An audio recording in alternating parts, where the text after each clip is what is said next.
want to do it for you. And it's dedicated to my parents, primarily my parents, and then anybody, like, it's also dedicated to the social work class we were at today.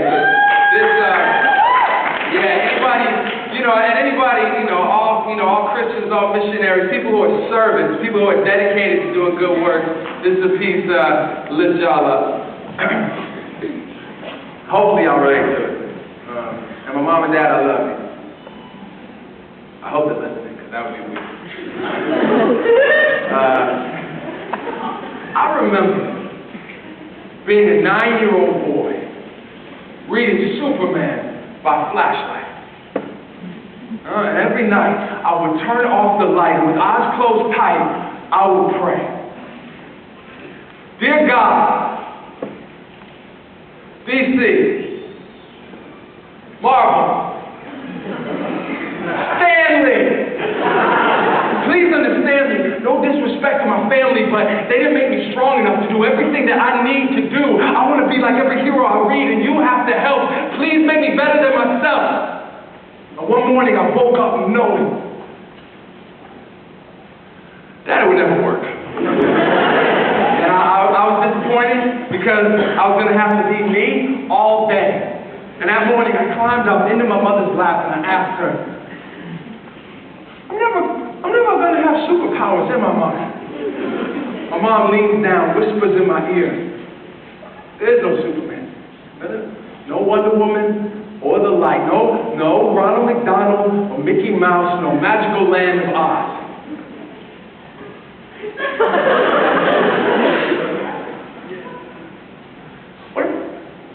What about Santa Claus? No, my son, there is no Mr. Claus. With my little boy lungs of steel dented just enough to prevent me from ever taking a full breath again, I vowed. I henceforth put an end to believing. I do hereby resolve to be nothing special.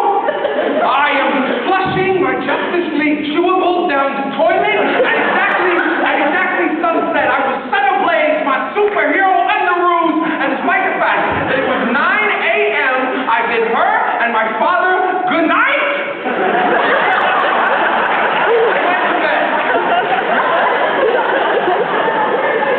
At exactly sunset, I crept out of my room. All the superhero underpants my little boy arms could carry. Passed my mom in the hall and asked her, Mother,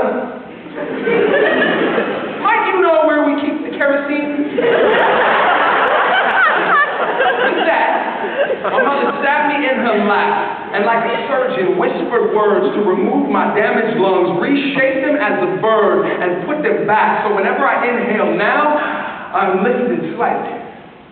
She tells me, my little baby with such big eyes, though I take away your mythology, I replace them now with something even better. What I give you now is real. She tells me there are heroes you will not find in comic books. Somewhere, there is a man in mismatched socks, wearing a suit he bought at the Salvation Army, a dented clarinet wrapped in newspaper sitting on his lap, a gift for his young daughter who said she wanted to learn to play. The social worker promised, I will get her the gift if you get it to me by 6. It's 6:11. There was an accident on Wilshire. The man is humming Silent Night to keep from crying.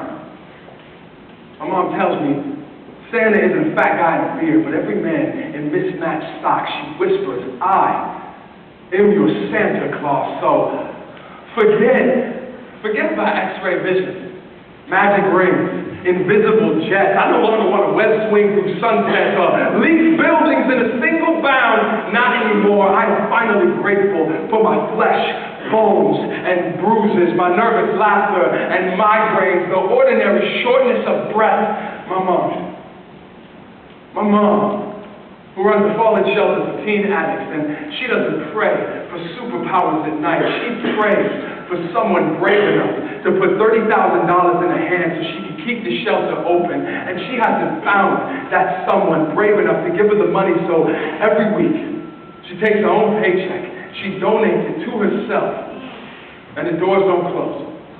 And she can afford to do that so long as my dad, 70, just diagnosed with Parkinson's, continues to teach at least 3 classes a week, and he does not pray for superpowers at night. He prays for a cure. My parents' lives have given me this lesson. Son, read Superman backwards, because the fight for a better world begins when you move out of the phone booth as Clark Kent. I get it now. My mom wasn't telling me there is no Santa Claus. Just that he shops at JCPenney with her credit card.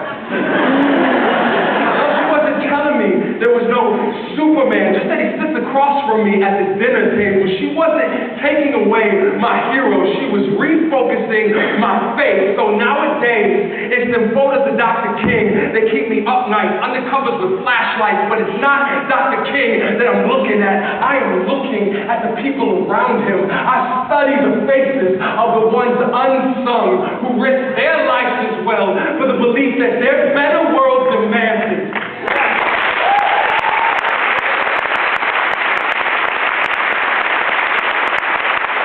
I've got new heroes now. The mother of 4 who works the graveyard shift at Denny's. That's my Superman.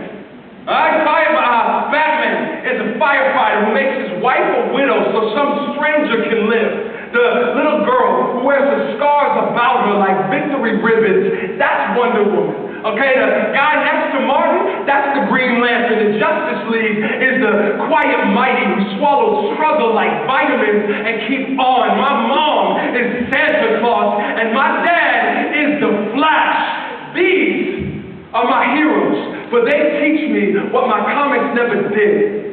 It's not heroic to take a bullet when you know you can't be killed. Being bulletproof is easy.